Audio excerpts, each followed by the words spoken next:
이게 다 당신 고집 때문이야? 숙자가 불타는 컨테이너 앞에서 소리쳤다. 지금 그런 말이 나와요? 복남의 목소리가 떨렸다. 저도 피해자라고요. 경찰이 수갑을 꺼내며 말했다. 김복남 씨, 부실 용접 혐의로 구속하겠습니다. 내가 말렸는데도 복남이가 값싼 봉으로 대충 하자고 하더라고요. 박달수의 거짓 증언이 울려 퍼졌다. 67년을 살아온 남자의 눈에서 절망의 눈물이 흘러내렸다. 평생 지켜온 신념까지 무너져 내리는 순간이었다. 무료 버튼인 구독과 좋아요, 그저 눌러주시는 작은 응원이지만 그 정성만큼 복이 되어 여러분 가정에 가득하실 겁니다. 부산 영도 남항에 부는 바람은 언제나 짠내를 머금고 있었습니다. 새벽 5시 반, 김복남은 오래된 카세트 라디오에 남진의 빈잔 테이프를 조심스럽게 밀어 넣었습니다. 찰칵 윙. 80년대부터 몸에 밴 그 소리가 작은 거실에 울려 퍼졌죠. 플라스틱 케이스가 조금 갈라져서 테이프가 제대로 들어가지 않을 때가 있었지만 복남은 정확한 각도를 알고 있었어요. 마치 용접봉을 잡는 손처럼 익숙한 동작이었습니다. 또 그 노래예요? 아침부터 우울하게 만들어서 어쩌려고요. 아내 이숙자가 밥상을 내려놓으며 핀잔을 던졌습니다. 콩자반, 어묵볶음, 된장국.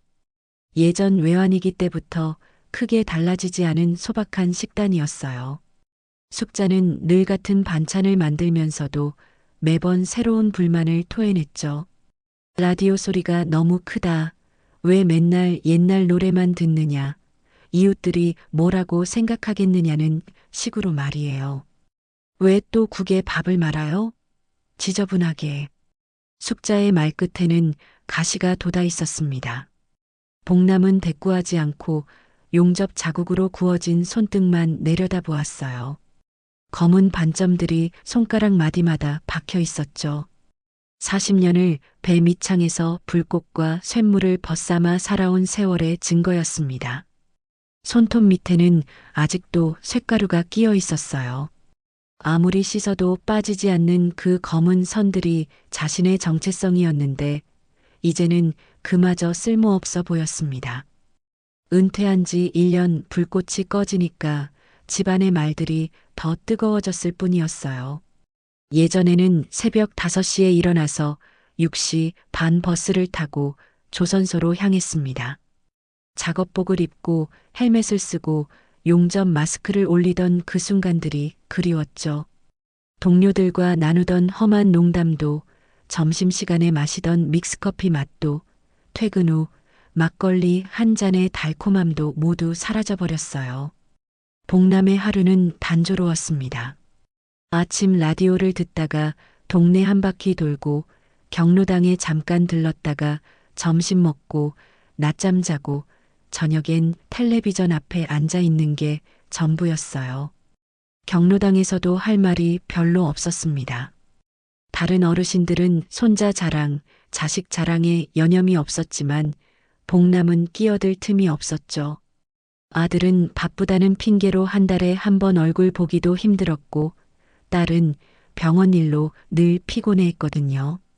가끔 옛 직장 동료들이 전화를 걸어왔지만 대화는 늘 요즘 뭐하고 지내냐는 어색한 안부로 시작해서 그래, 몸 건강해야 한다는 뻔한 인사로 끝나곤 했습니다.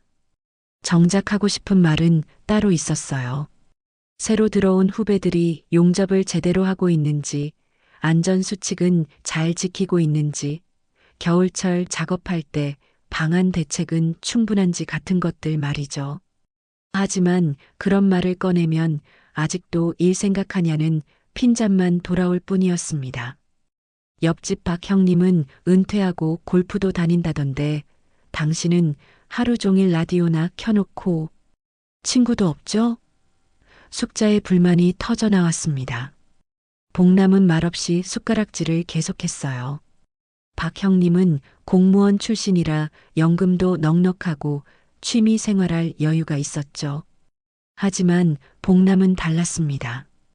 평생 몸으로 떼운 돈으로 겨우 집 한 채 마련하고 아이들 대학까지 보낸 게 전부였거든요. 무엇보다 답답한 건 아무것도 할 일이 없다는 사실이었습니다. 예전에는 손에 뭔가 쥐고 있어야 마음이 편했어요. 용접봉이든 그라인더든 줄자든 말이죠. 지금은 리모컨 말고는 손에 쥘 게 없었습니다. 손가락이 근질근질했어요. 뭔가 만들고 싶고 고치고 싶고 다듬고 싶은 충동이 몸속에서 꿈틀거렸지만 마땅한 출구가 없었죠. 아들 정우는 은행에 다니며 체면을 중시했고 딸 혜진은 간호사로 바빴어요.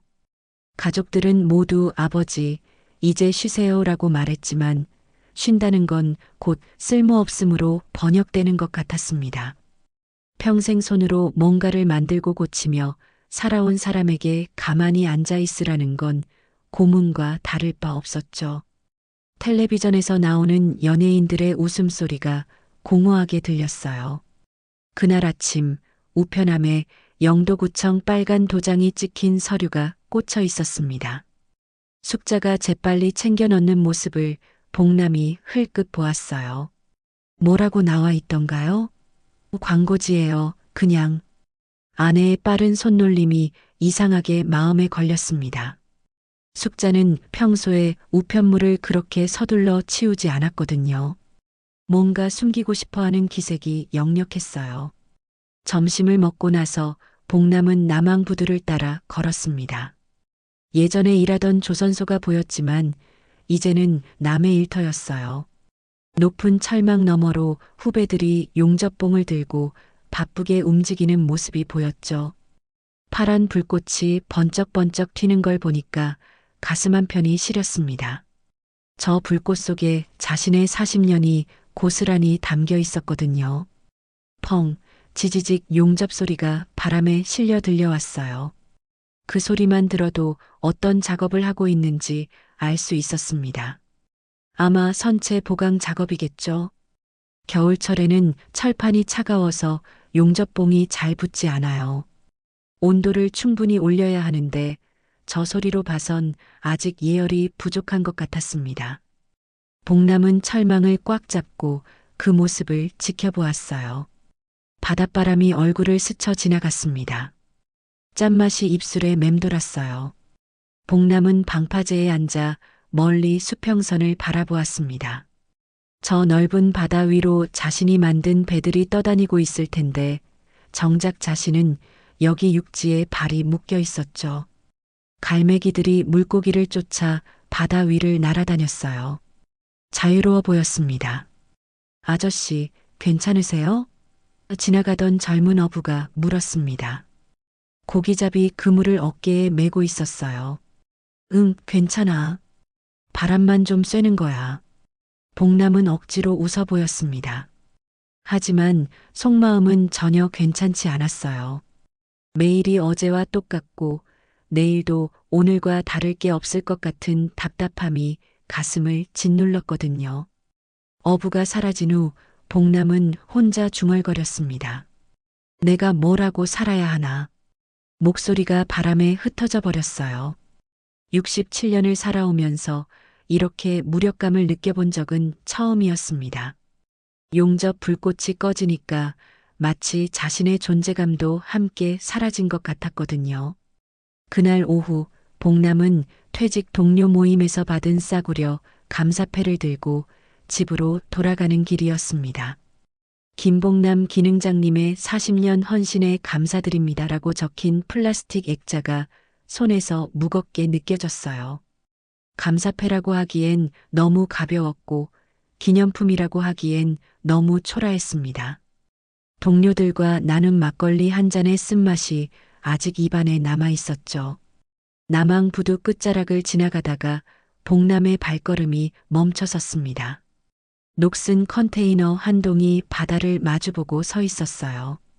빨간 페인트가 바닷바람에 벗겨져서 철판이 드러나 보였습니다. 컨테이너 옆면에 작은 종이가 붙어 있었죠. 월세 15만 원, 전기별도. 문희항만협동조합. 글씨가 비에 젖어서 번져 있었지만 충분히 읽을 수 있었어요. 복남은 컨테이너 주변을 천천히 둘러보았습니다. 크기는 대략 6m에 3m 정도였어요. 작업실로 쓰기엔 충분한 공간이었죠. 문을 열어보니 안은 텅 비어 있었습니다. 철판 냄새와 녹냄새가 코끝을 찔렀지만 불쾌하지 않았어요. 오히려 익숙한 냄새였습니다. 마치 오래된 작업복에서 나는 냄새 같았거든요. 아저씨, 용접할 줄 아세요? 그때 뒤에서 목소리가 들렸습니다. 돌아보니 20살 정도 되어 보이는 청년이 생선을 손질하고 있었어요.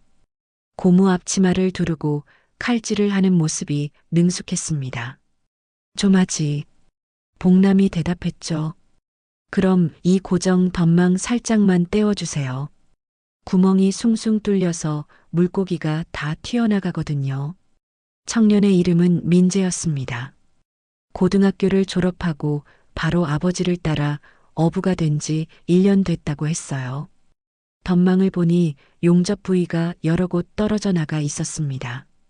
바닷물에 오래 담가 놓으면 철이 부식되기 마련이죠. 수리하기 어려운 일은 아니었어요. 용접기 있어요? 복남이 물었습니다. 저기 수리점에서 빌려다 쓸 수 있어요. 하루에 10,000원이면 되거든요. 민재가 가리킨 곳에 작은 수리점이 있었어요. 낡은 아크 용접기 하나가 먼지를 뒤집어 쓰고 있었습니다. 복남은 용접기를 빌려서 덧망을 살펴보았죠. 용접봉을 잡는 순간 손끝에서 전율이 흘렀습니다. 1년 만에 다시 만지는 용접봉이었어요. 무게감이 그리웠습니다. 마스크를 쓰고 전원을 켜자 파란 불꽃이 튀었죠. 지지직 펑! 그 소리와 함께 복남의 가슴 어디선가 오래된 심장이 다시 탁하고 뛰기 시작했어요. 20분 만에 덧망이 말끔히 수리됐습니다. 용접 부위를 깔끔하게 다듬고 녹방지 스프레이까지 뿌려줬죠. 민재가 감탄했습니다. 와, 진짜 깔끔하게 하시네요. 아저씨 원래 이 일 하셨어요? 40년 했지. 복남의 대답에 민재의 눈이 반짝였어요. 그럼 이 컨테이너 아저씨가 쓰시면 좋겠는데요. 어차피 비어 있고 저희도 용접 일 맡길 데가 없어서 늘 고민이었거든요. 민재가 10,000원짜리 몇 장을 복남의 손에 쥐어주며 말했습니다. 이건 오늘 수리비고요. 앞으로도 부탁드릴게요. 복남은 돈을 받으며 마음이 복잡했습니다.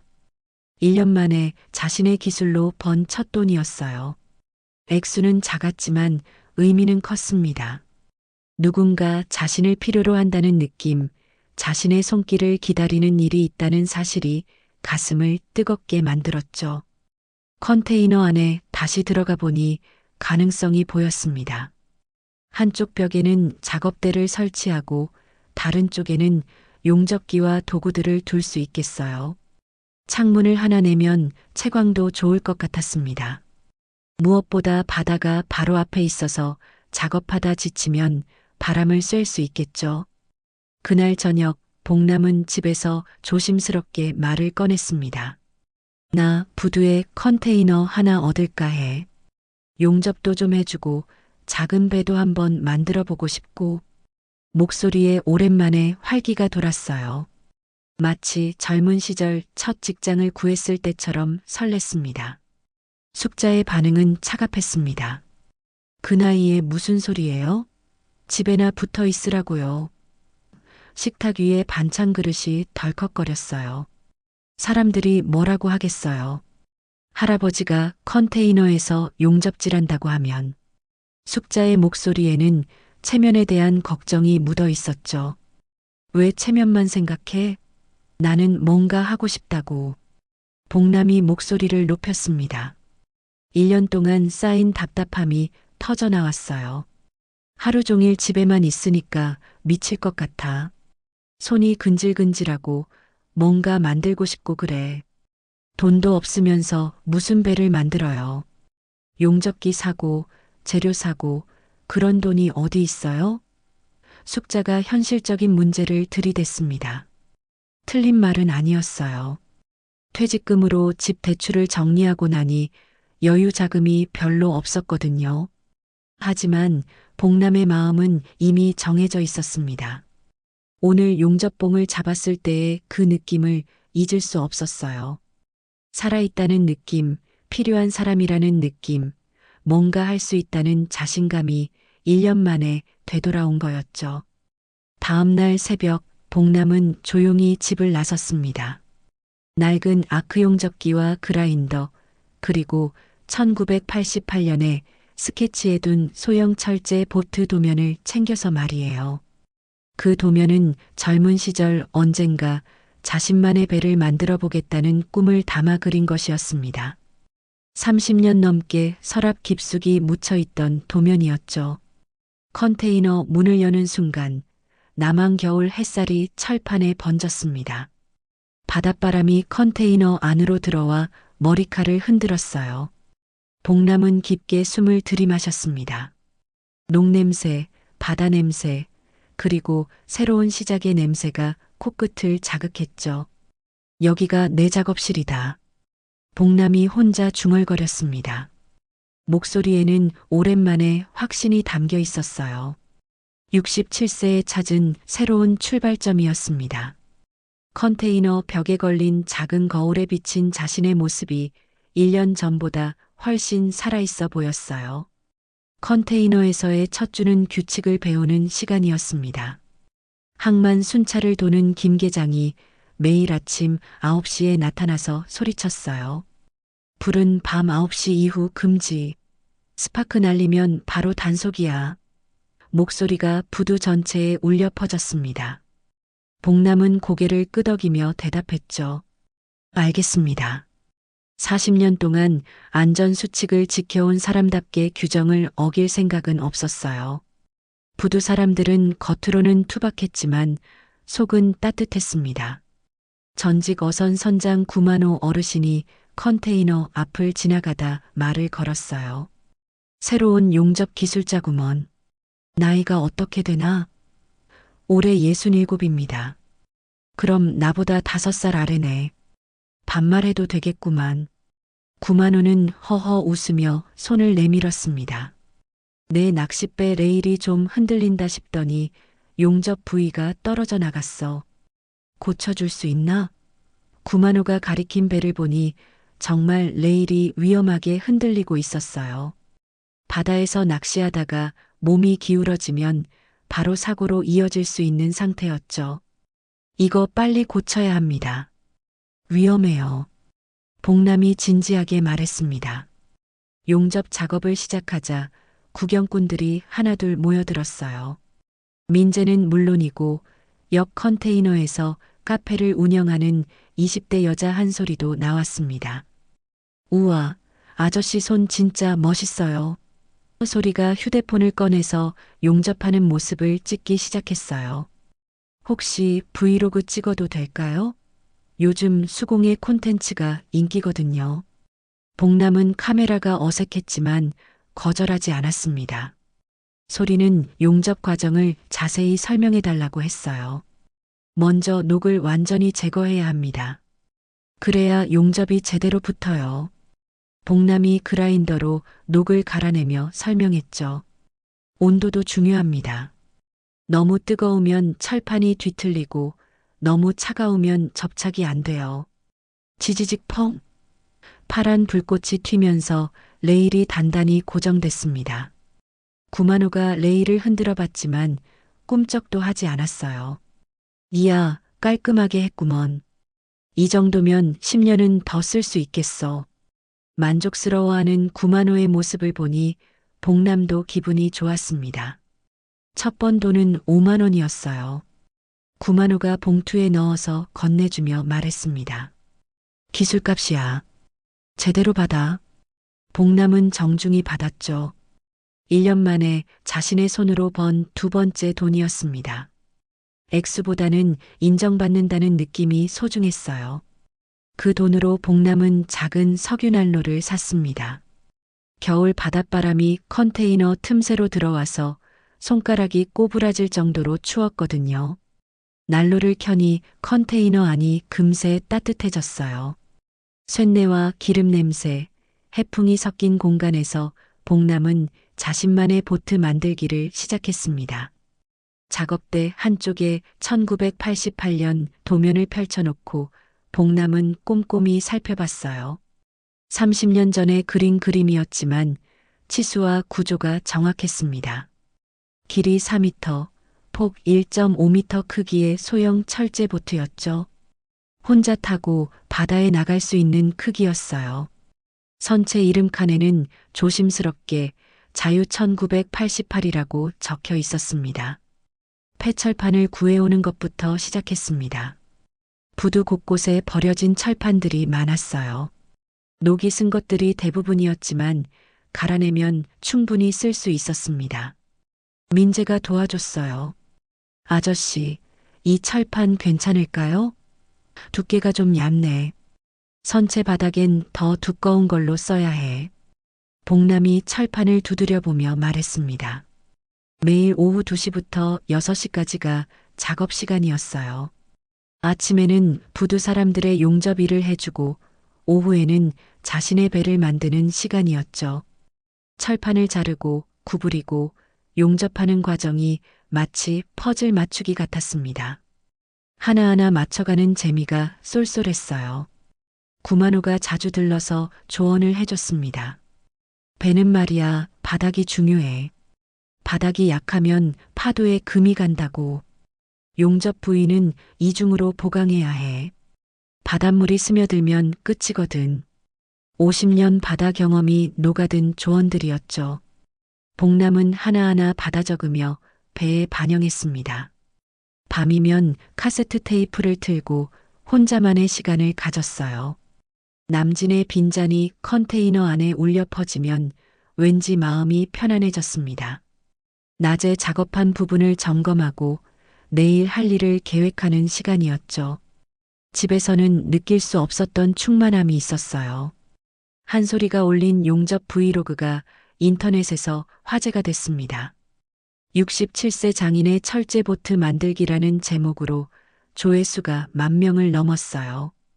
댓글들도 대부분 긍정적이었죠. 멋있다. 저런 할아버지가 되고 싶다.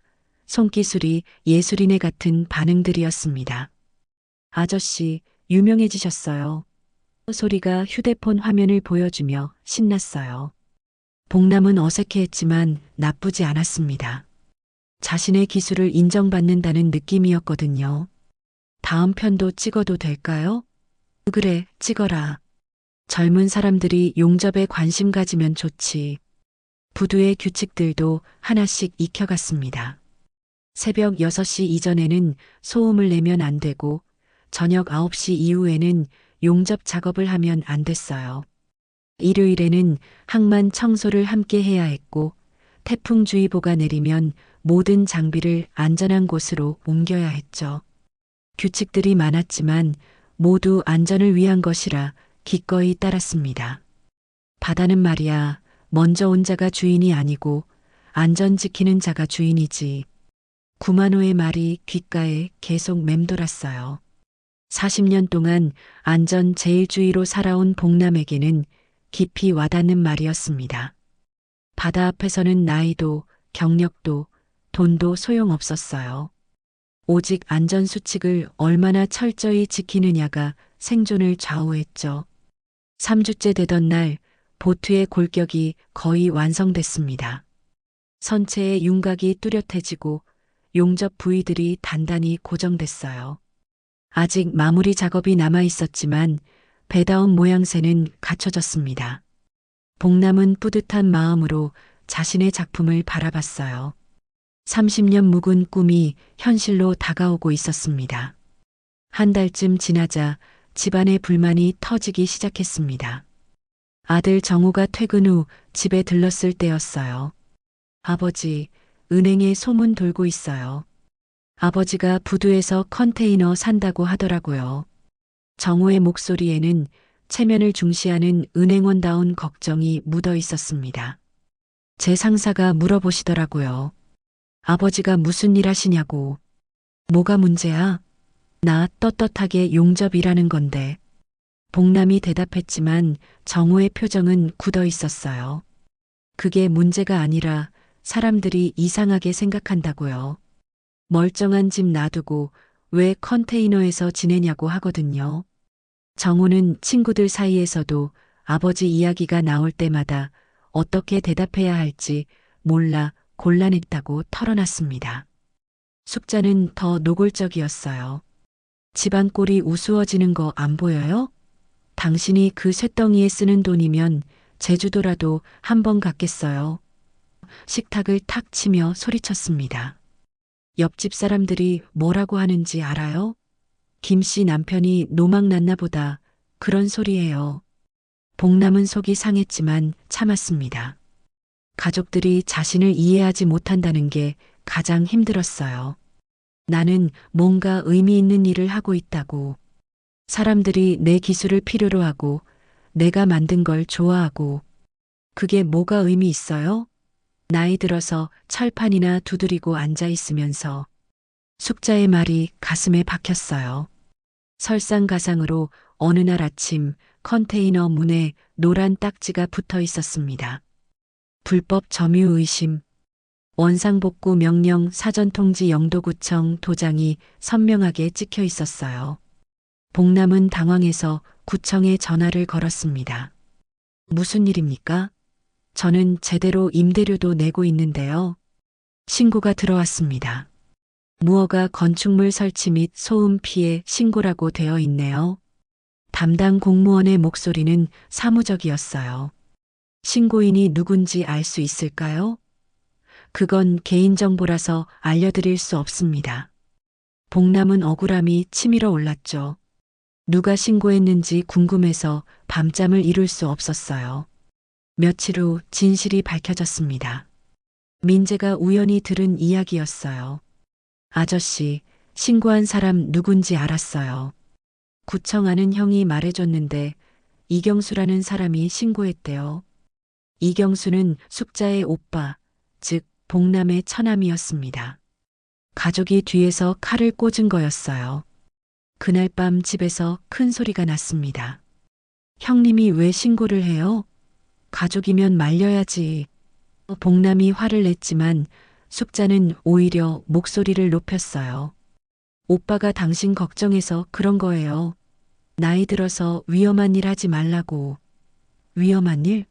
내가 40년 동안 해온 일이 위험한 일이야? 40년 전하고 지금하고 똑같아요? 몸도 예전 같지 않고 눈도 침침한데 용접기 만지면 어떡해요? 숙자의 걱정도 일리가 있었어요. 실제로 복남도 요즘 들어 눈이 쉽게 피로해지고 오래 서 있으면 허리가 아팠거든요. 하지만 그렇다고 해서 꿈을 포기할 수는 없었습니다. 다음 날 오후 옛 동료 박달수가 컨테이너를 찾아왔습니다. 야, 복남아. 큰 배 하나 계단 보강해야 되는데 그냥 싸구려 봉으로 대충 쓰다 말자. 돈은 반반하고. 박달수는 퇴직 후 용접업체를 차려서 돈벌이에만 관심이 있었어요.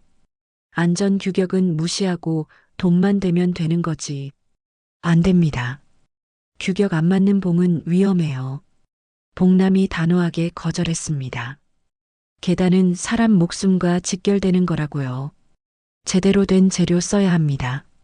하지만 박달수는 비웃었어요. 참 고지식하기는. 그래서 평생 말단 용접공이었지. 요령 좀 부리면서 살아야 돈도 벌고 편하지. 요령? 그게 요령이에요? 사람 다치면 어떡할 건데요? 복남의 목소리가 높아졌습니다. 40년 동안 단 한 번도 안전사고를 낸 적이 없는 자신의 신념이었거든요. 당신 그런 식으로 일해서 사고 난 거 몇 번인지 알아요? 박달수의 얼굴이 붉어졌어요. 뭐라고? 내가 언제 사고 냈다고. 작년에 현대중공업에서 계단 무너진 거 당신이 용접한 거 아니에요?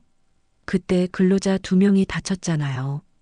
복남의 말에 박달수는 할 말을 잃었습니다.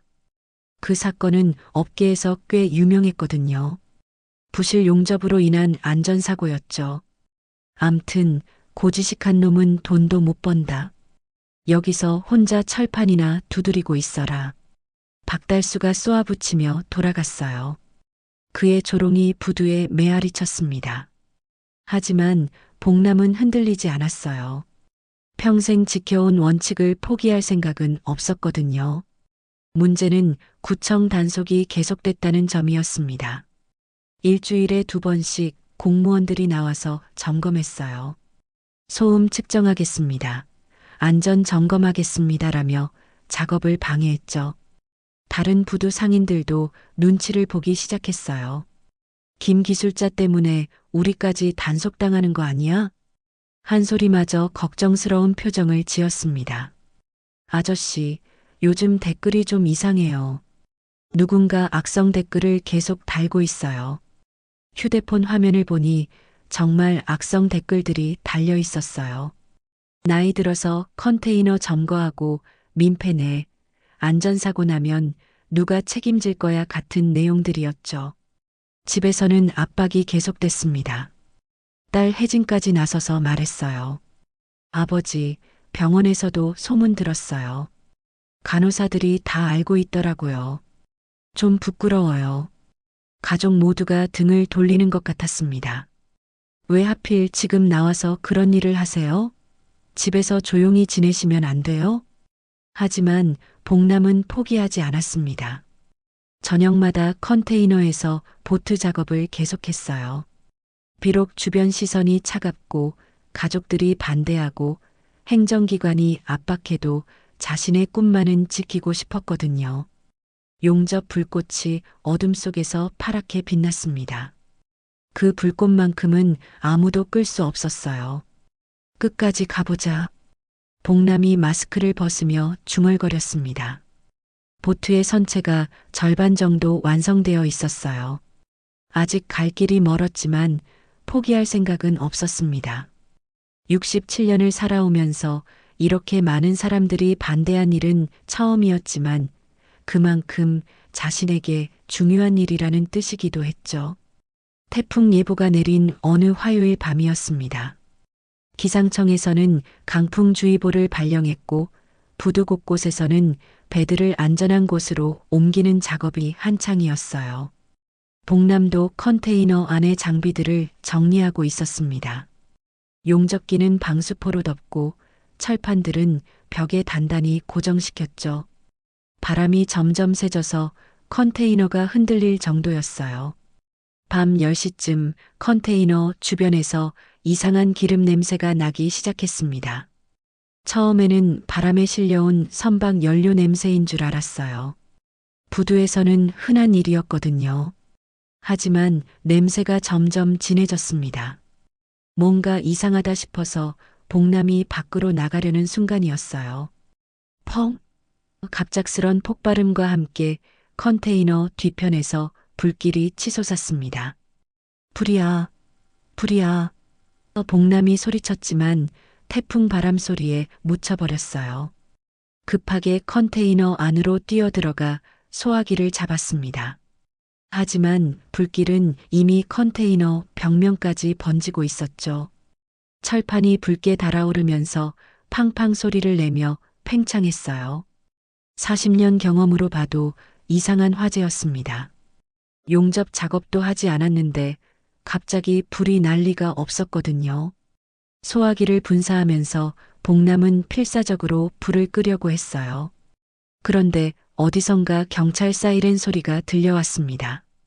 이상했어요. 아직 신고도 하지 않았는데 경찰이 어떻게 이렇게 빨리 왔을까요? 파출소에서 여기까지는 최소 15분은 걸리는 거리였거든요. 김복남 씨죠? 경찰관이 다가오며 물었습니다. 네, 맞습니다. 부두 안전 훼손 혐의로 조사받으셔야겠습니다. 경찰관의 말에 복남은 어리둥절했어요. 제가 뭘 잘못했다는 건가요? 지금 불 끄는 중인데요. 어제 조선소에서 계단 용접 부위가 파손되어 추락 사고가 났습니다. 당신 명의로 검수 도장이 찍혀 있어요. 제 도장이요? 복남은 깜짝 놀랐습니다. 자신은 조선소 계단 작업을 한 적이 없었거든요. 최근에 한 일이라고는 구만호 어르신의 낚싯배 레일 정도였는데 그것도 일주일 전 일이었어요. 제가 언제 조선소 일을 했다고 하는 거예요? 증거라도 있나요? 경찰관이 봉투에서 서류를 꺼냈습니다. 정말로 복남의 도장이 찍힌 검수 확인서였어요. 하지만 복남은 그 서류를 본 적이 없었습니다. 이건 제가 찍은 도장이 아닙니다. 위조된 거예요. 그럼 당신 도장은 어디 있죠? 경찰관이 물었습니다. 복남은 급하게 컨테이너 안을 확인했어요. 책상 서랍에 보관해두던 도장이 없어져 있었습니다. 불길 속에서 사라졌을 수도 있고 누군가 훔쳐갔을 수도 있었죠. 도장이 없어졌네요. 아마 불 때문에. 도장도 없고 현장에서 화재까지 났고 그럼 변명할 거리가 없네요. 그때 숙자가 허겁지겁 달려왔습니다. 누군가 전화로 알려준 모양이었어요. 여보, 무슨 일이에요? 왜 경찰이 와 있어요? 숙자의 얼굴은 창백했습니다. 불에 그을린 컨테이너와 경찰차를 번갈아 보며 상황을 파악하려 했죠. 이게 다 당신 고집 때문이에요. 숙자가 소리쳤습니다. 내가 그렇게 그만두라고 했잖아요. 이제 어떡할 거예요? 경찰서까지 가게 생겼네요. 숙자의 목소리에는 분노와 절망이 섞여 있었어요. 동네 사람들이 하나둘 구경을 나와서 수군거리기 시작했습니다. 지금 그런 말이 나와요? 복남도 참다 못해 화를 냈습니다. 불 끄느라 정신없는데 왜 저한테 화를 내요? 저도 피해자라고요. 하지만 숙자는 듣지 않았어요. 피해자는 무슨, 당신이 여기서 용접질 안 했으면 이런 일이 없었을 거 아니에요. 불길은 소방서에서 온 소방관들이 진압했지만 이미 늦었어요. 컨테이너 안에 자유 1988 보트는 절반 이상이 타버렸습니다. 3개월 동안 공들여 만든 선체가 새까맣게 그을려 있었죠. 용접기와 도구들도 대부분 손상됐어요. 복남의 꿈이 한순간에 제가 되어버린 거였습니다. 경찰은 복남을 파출소로 데려갔습니다. 조사실에서 기다리고 있던 박달수의 모습을 보고 복남은 뭔가 이상하다는 걸 직감했어요. 박달수 씨는 어떻게 여기 계세요? 내가 신고했거든. 김복남이 부실 용접하는 거 봤다고. 박달수의 눈빛이 차가웠습니다. 무슨 소리예요? 제가 언제 부실 용접을 했다고 하는 거예요? 복남이 따졌지만 박달수는 뻔뻔했어요. 내가 말렸는데도 복남이가 값싼 용접봉으로 대충 하자고 하더라고요. 안전 규격도 무시하고 말이에요. 완전히 뒤바뀐 이야기였습니다. 조사관이 물었습니다. 그럼 김복남 씨는 부실 용접을 했다는 건가요? 그렇습니다. 제가 말려도 듣지 않더라고요. 돈만 벌면 된다고 하면서. 박달수는 거짓말을 태연하게 지어냈어요. 사실 부실 용접을 제안한 건 박달수였는데 모든 걸 복남 탓으로 돌리고 있었습니다. 그건 거짓말입니다. 복남이 소리쳤어요. 제가 평생 안전 제일주의로 살아왔는데 왜 갑자기 부실 용접을 하겠어요? 상식적으로 말이 안 되잖아요. 하지만 증거는 박달수 쪽에 있었습니다. 미리 준비해온 통화 녹음과 문자 메시지들이 있었거든요. 조사는 새벽 3시까지 계속됐습니다. 박달수는 한치의 흔들림도 없이 거짓 진술을 이어갔어요. 심지어 컨테이너 화재도 복남의 부주의 때문이라고 주장했습니다. 용접 작업 후 정리를 제대로 안 해서 불이 난 거 아니에요? 그런 위험한 일을 왜 밤늦게 했겠어요? 복남은 억울해서 미칠 것 같았습니다. 40년 동안 단 한 번의 안전사고도 낸 적이 없는 자신이 부실 용접범으로 몰리다니요. 게다가 평생의 꿈이었던 배까지 불에 타버렸어요. 모든 것이 한 번에 무너져 내리는 기분이었습니다. 저는 결백합니다. 절대 그런 일 하지 않았어요. 봉남이 마지막으로 호소했지만 조사관의 표정은 차갑기만 했어요. 누명과 화재, 그리고 가족의 비난까지. 67년을 살아오면서 이렇게 절망적인 순간은 처음이었습니다. 새벽 2시 파출소 조사실의 형광등이 차갑게 내려비치고 있었습니다. 봉남은 딱딱한 의자에 앉아 절망감에 빠져 있었어요. 박달수의 거짓 증언으로 모든 상황이 불리하게 돌아가고 있었거든요. 조사관은 서류를 정리하며 구속영장 신청을 준비하는 듯 했습니다. 그때 파출소 문이 급하게 열리며 한 소리가 들이닥쳤어요. 저기요. 잠깐만요. 숨을 헐떡이며 휴대폰을 꺼내 들었습니다. 이거 보세요. 중요한 증거예요. 조사관이 짜증스럽게 쳐다봤어요. 지금 조사 중인데 민간인이 왜 들어와요? 아저씨 억울한 거 알고 있어요. 제가 증거 찾았어요. 소리의 목소리에는 확신이 담겨 있었습니다. 휴대폰 화면에는 어젯밤 화재 직전의 영상이 담겨 있었어요. 소리는 유튜브 촬영용으로 부두 곳곳에 소형 카메라를 설치해 두고 있었거든요. 영상을 재생하자 화재 30분 전 컨테이너 주변을 서성이는 그림자가 보였습니다. 이 사람 누구예요? 조사관이 화면을 자세히 들여다봤어요. 화질이 선명하지 않았지만 실루엣이 뚜렷했습니다. 그림자는 컨테이너 뒤편에서 뭔가를 뿌리는 듯한 동작을 하고 있었죠. 확대해 보세요. 조사관이 지시했습니다. 소리가 화면을 확대하자 담배를 물고 있는 사내의 옆얼굴이 드러났어요. 박달수였습니다. 시간은 화재 발생 20분 전이었죠. 이거 박달수 씨 아닌가요? 조사관이 박달수를 쳐다봤습니다. 박달수의 얼굴이 순간 굳어졌어요. 그게 저라는 증거 있나요? 화질도 안 좋고. 하지만 소리는 더 결정적인 증거를 가지고 있었습니다. 8시 41분 37초, 여기 보세요. 다른 각도에서 찍힌 영상이었어요. 박달수가 페트병에서 액체를 컨테이너 벽면에 뿌리는 장면이 선명하게 담겨 있었습니다. 이건 우연히 지나가다가. 박달수가 변명을 늘어놓았지만 설득력이 없었어요. 영상 속에서 박달수는 주변을 두리번거리며 계획적으로 행동하고 있었거든요. 마치 범행을 준비하는 사람의 모습이었습니다. 조사관의 눈빛이 바뀌었습니다. 이 영상, 원본 파일로 복사해 주시겠어요? 네, 당연히요. USB도 가져왔어요. 소리가 미리 준비해온 USB를 건네며 말했어요. 아저씨가 억울하게 당하는 거 보고 있을 수가 없었어요. 박달수는 당황해하며 말을 바꿨습니다. 그래, 내가 갔었어. 하지만 불을 지르려고 간 게 아니라. 그럼 뭘 하러 갔는데요? 조사관이 추궁했어요. 그냥 봉남이가 안전수칙 어기는 게 없나 확인하려고. 말이 안 되는 변명이었습니다. 그때 또 다른 반전이 일어났어요. 숙자가 조용히 파출소 안으로 들어와서 조그만 봉투 하나를 꺼냈습니다. 이거 저한테 온 거 맞아요. 봉투에는 영도구청 도장이 찍혀 있었어요. 한 달 전에 우편함에서 숙자가 서둘러 감춘 그 서류였습니다. 뭔데요? 봉남이 물었어요.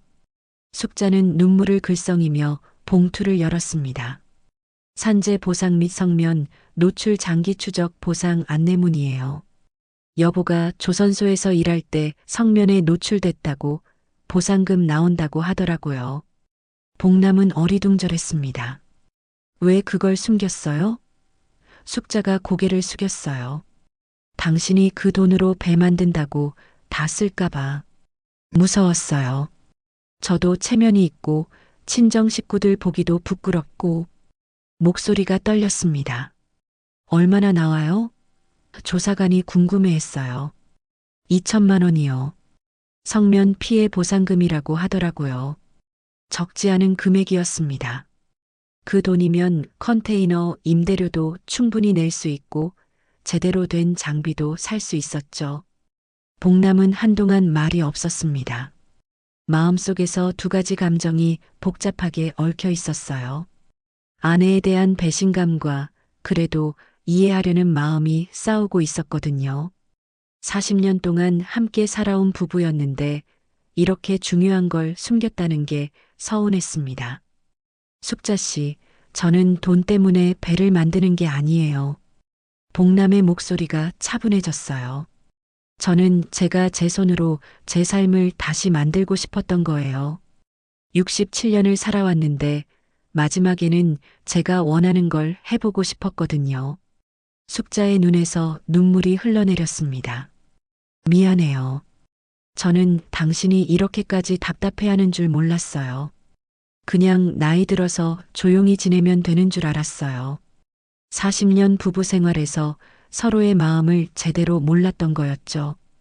복남도 깊은 숨을 내쉬었습니다. 그제야 깨달았어요. 자신도 아내에게 진심을 제대로 말하지 않았다는 걸 말이에요. 평생 말 대신 일로만 증명하려고 했는데 정작 가족들은 자신의 마음을 모르고 있었던 거였습니다. 이제 솔직하게 말할게요. 복남이 숙자의 손을 잡았어요. 저는 제 인생의 마지막 배를 띄우고 싶어요. 그 보상금은 당신이 가져도 돼요. 대신 제 선택만은 막지 말아주세요. 목소리에는 오랜만에 진정성이 담겨 있었습니다. 한편 박달수에 대한 조사도 급물살을 탔어요. 소리가 제공한 영상 증거와 함께 컨테이너 현장에서 발견된 페트병에서 박달수의 지문이 나왔거든요. 게다가 부실 용접 사건도 재조사 결과 박달수의 소행으로 밝혀졌습니다. 도장은 어떻게 훔쳤어요? 조사관이 물었습니다. 일주일 전에 컨테이너에 놀러 갔을 때 슬쩍 박달수가 결국 자백했어요. 모든 게 계획적 범행이었습니다. 복남이 용접일을 독점하는 게 못마땅해서 모함을 꾸민 거였죠. 새벽 4시가 되어서야 복남은 무혐의로 풀려났습니다. 파출소를 나오면서 소리가 말했어요. 아저씨, 이제 다시 배 만들 수 있어요. 하지만 복남의 마음은 복잡했어요. 컨테이너는 불에 타버렸고 보트도 절반이 손상됐거든요. 다시 시작하는 거예요. 숙자가 복남의 팔짱을 끼며 말했습니다. 이번에는 제가 도울게요. 보상금으로 제대로 된 작업실도 만들고요. 40년 만에 처음으로 아내가 자신의 편이 되어주는 기분이었어요. 동이 트기 시작했습니다. 부두에 아침 햇살이 비치면서 새로운 하루가 시작되고 있었어요. 비록 많은 걸 잃었지만 더 소중한 걸 찾은 것 같았습니다. 가족의 이해와 진정한 소통 말이에요. 일주일 후 영도구청에서 공식 청문회가 열렸습니다. 회의실에는 구청 담당자들과 항만협동조합 관계자들, 그리고 부두 상인들이 모여 있었어요. 복남의 컨테이너 사용 허가건과 박달수의 방화 사건을 함께 다루기로 한 거였습니다. 복남은 정장을 차려입고 회의실에 들어섰어요.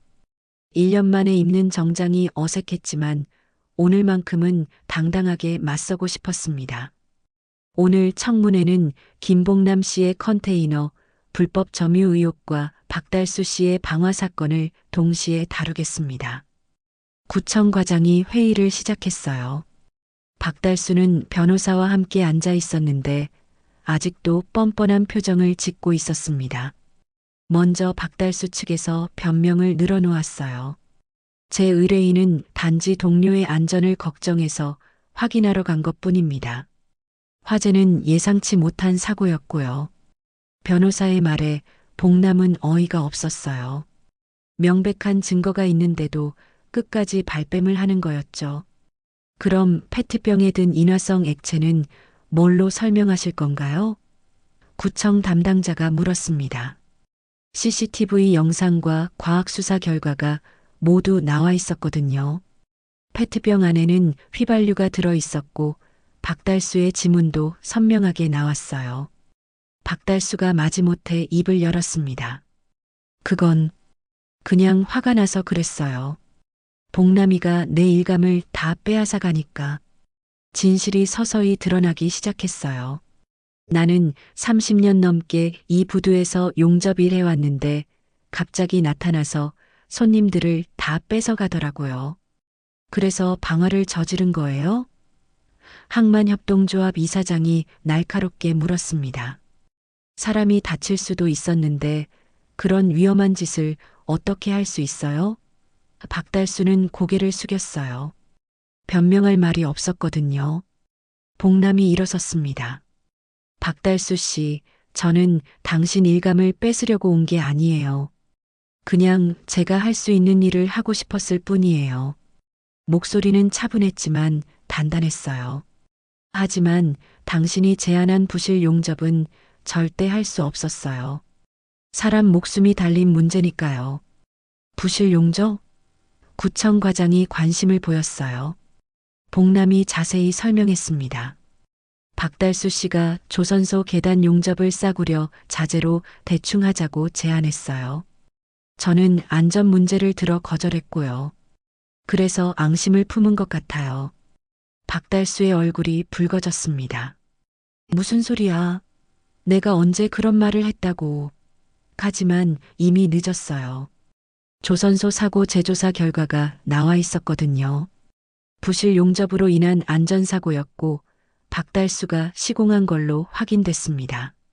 작년에 현대중공업 계단 붕괴 사고도 당신 작품이죠? 복남이 차근차근 따져 물었어요. 그때 근로자 2명이 다쳤잖아요. 용접 강도가 기준의 60%밖에 안 됐다고 조사 결과에 나와 있더라고요. 박달수가 버럭 소리쳤습니다. 그런 거 다 옛날 일이야. 지금이랑 무슨 상관이야.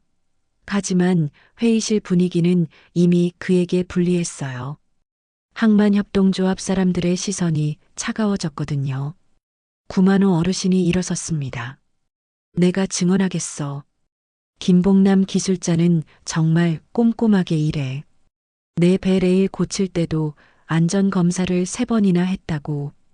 다른 부두 상인들도 하나둘 고개를 끄덕였어요. 민재도 손을 들었습니다.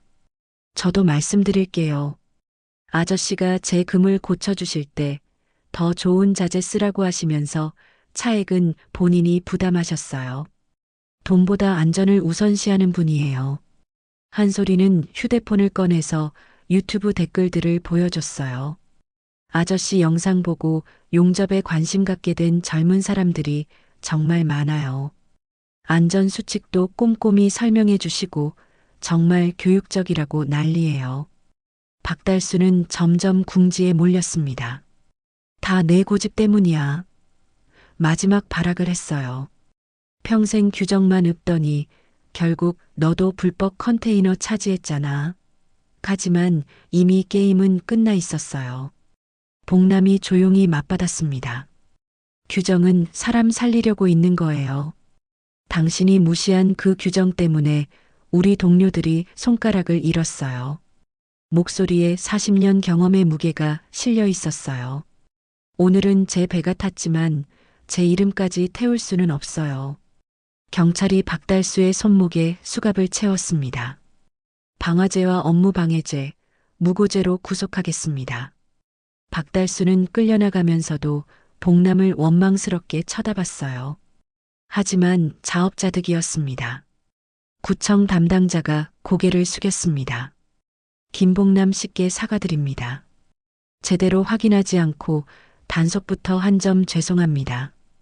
항만협동조합 이사장도 나서서 말했어요. 앞으로는 정식 임대 절차를 밟으시면 됩니다. 월 임대료는 15만 원 그대로 유지하겠습니다. 그때 구청 과장이 새로운 제안을 했습니다. 혹시 은퇴기술자 교육부스 운영에 관심 있으신가요? 젊은 세대들에게 용접 기술과 안전 수칙을 가르치는 일이에요. 구청에서 지원하는 사업입니다. 복남의 눈이 반짝였어요. 교육부스요? 네, 요즘 젊은 사람들이 전통 기술에 관심이 많더라고요. 특히 안전한 용접법을 배우고 싶어 하는 사람들이 늘고 있어요. 정말 의미 있는 제안이었습니다. 해보겠습니다. 복남이 단호하게 대답했어요. 젊은 사람들에게 제대로 된 기술을 가르쳐 주고 싶어요. 안전수칙도 함께 말이에요. 회의실에 박수 소리가 울려 퍼졌습니다. 방청석에 앉아있던 숙자와 아이들도 박수를 쳤어요. 숙자의 눈에는 눈물이 글썽였습니다. 당신, 정말 멋져요. 40년 만에 처음 듣는 아내의 진심 어린 칭찬이었어요. 정호도 일어서서 말했습니다. 아버지, 죄송해요. 체면만 생각하고 아버지 마음은 몰랐어요. 혜진도 고개를 숙였어요. 아버지가 이렇게 대단한 분인 줄 몰랐어요. 자랑스러워요. 복남은 가족들을 바라보며 미소 지었습니다. 이제 제대로 시작해 볼까요? 비록 많은 우여곡절이 있었지만 결국 자신의 길을 인정받게 된 거였어요. 67세에 찾은 새로운 인생의 방향이었습니다. 청문회가 끝나고 복남은 창밖으로 바다를 바라봤어요. 저 넓은 바다 위로 언젠가 자신이 만든 자유 1988이 떠다닐 날을 상상했습니다. 불에 탄 배는 아팠지만 꿈까지 태울 수는 없었어요. 6개월이 흘렀습니다. 부두에는 새로운 컨테이너가 세워져 있었어요. 예전보다 훨씬 크고 깔끔한 모습이었습니다. 정면에 영도 항만협동조합 은퇴기술부스 1호라는 파란색 간판이 걸려 있었죠. 구청과 항만협동조합의 지원으로 마련된 정식 교육시설이었습니다. 복남은 매일 아침 8시에 이곳에 나와서 젊은 사람들을 가르쳤어요. 자, 오늘도 시작하기 전에 외쳐볼까요? 복남이 앞에 서자 20명 정도의 젊은 사람들이 둘러앉았습니다. 대학생부터 취업준비생, 심지어 은퇴를 앞둔 50대까지 다양한 연령층이었어요. 용접의 첫째는 안전, 둘째는 안전, 셋째도 안전. 우렁찬 대답 소리가 바다에 울려 퍼졌습니다. 한소리의 유튜브 채널 덕분에 복남의 교육 프로그램은 전국적으로 유명해졌어요. 67세 장인의 안전용접법이라는 시리즈가 누적 조회수 500만을 넘겼거든요. 서울, 대구, 광주에서까지 배우러 오는 사람들이 있었습니다. 할아버지, 용접봉 잡는 각도가 이게 맞나요? 20대 청년이 물었어요. 복남이 직접 손을 잡아주며 설명했습니다. 15도 정도 기울여야 해요. 너무 수직으로 하면 용접이 깊게 들어가지 않거든요. 40년 경험이 고스란히 담긴 설명이었죠. 그리고 무엇보다 중요한 건 조급해하지 않는 거예요. 천천히 정확하게 하는 게 최고예요. 민재는 이제 복남의 조교 역할을 하고 있었어요. 어업과 교육을 병행하면서 용접 기술도 많이 늘었거든요. 아저씨, 오늘 오후에 새로운 수강생들 온다고 하던데요. 그래. 몇 명이 나와? 10명 정도요. 대전에서 단체로 온다고 하더라고요. 점심시간에는 구만호 어르신이 찾아와서 차를 마시며 이야기를 나누곤 했어요. 요즘 젊은 것들이 참 열심히 배우는구먼. 예전에는 이런 기술 배우려는 사람이 없었는데 시대가 바뀌었나 봐요. 손으로 뭔가 만드는 걸 소중하게 여기는 분위기로 변하고 있는 것 같아요. 오후 2시가 되면 복남만의 특별한 시간이 시작됐습니다. 교육이 끝나고 혼자서 자신의 배를 만드는 시간이었어요. 불에 탄 자유 1988은 완전히 새롭게 태어나고 있었습니다. 이번에는 더 정교하고 튼튼하게 만들고 있었죠. 30년 전 도면을 개선해서 안전성도 높이고 디자인도 세련되게 바꿨어요. 성면 피해 보상금으로 좋은 재료들을 샀습니다. 스테인리스 스틸 선체에 방수 코팅까지 완벽하게 했어요. 엔진도 최신형으로 달았죠. 배의 이름은 여전히 자유 1988이었지만 이제는 정말 자유로워 보였습니다. 어느 토요일 아침 드디어 진수식을 하는 날이 왔습니다. 부두에는 교육생들과 동네 사람들이 모여 있었어요. 숙자는 새하얀 원피스를 입고 샴페인 병을 들고 있었습니다.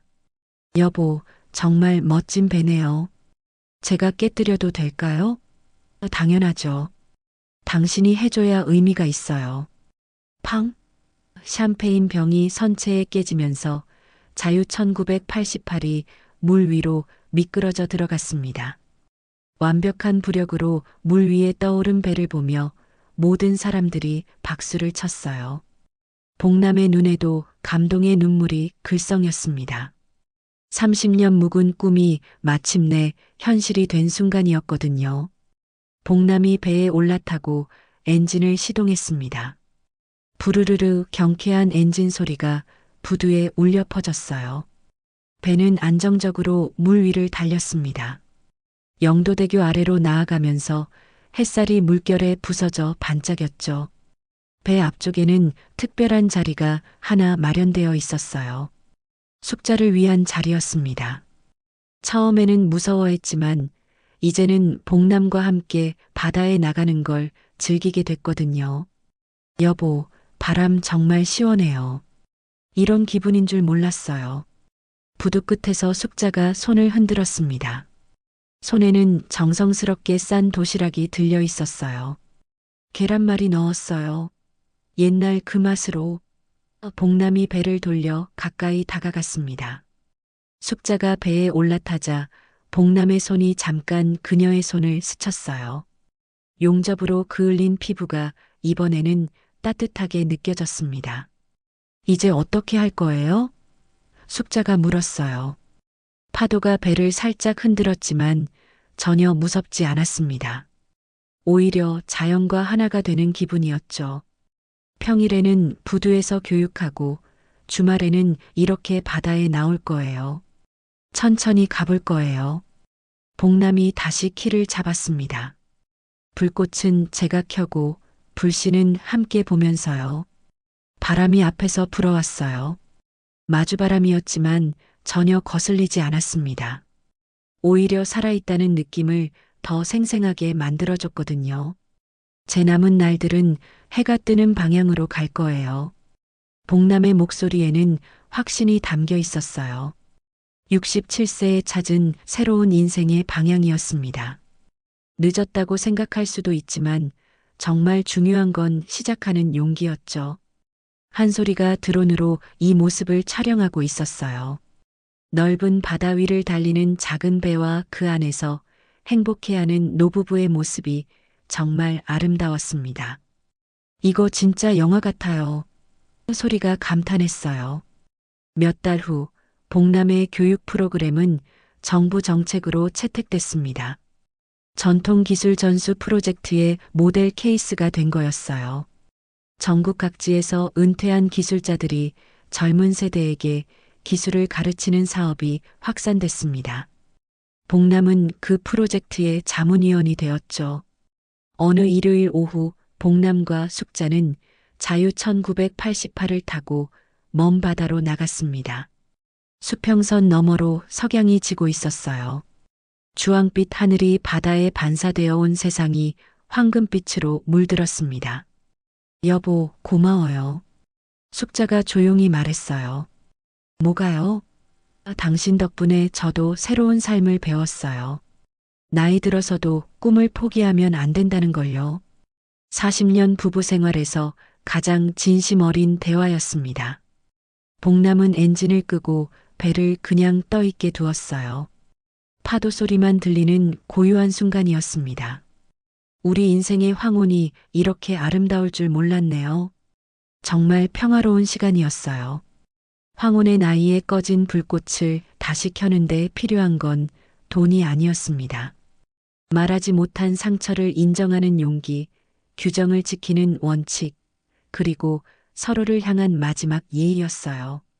바다는 늘 같은 자리에 있었고 사람들이 너무 오래 등을 보이고 있었을 뿐이었습니다. 오늘도 영도의 바람은 짭짤합니다. 그 짠맛이 삶을 더 풍성하게 만들어줘요. 67세 김복남의 새로운 항해는 지금도 계속되고 있습니다. 해가 뜨는 방향을 향해서 말이에요.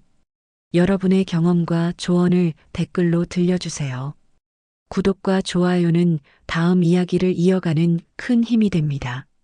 고맙습니다.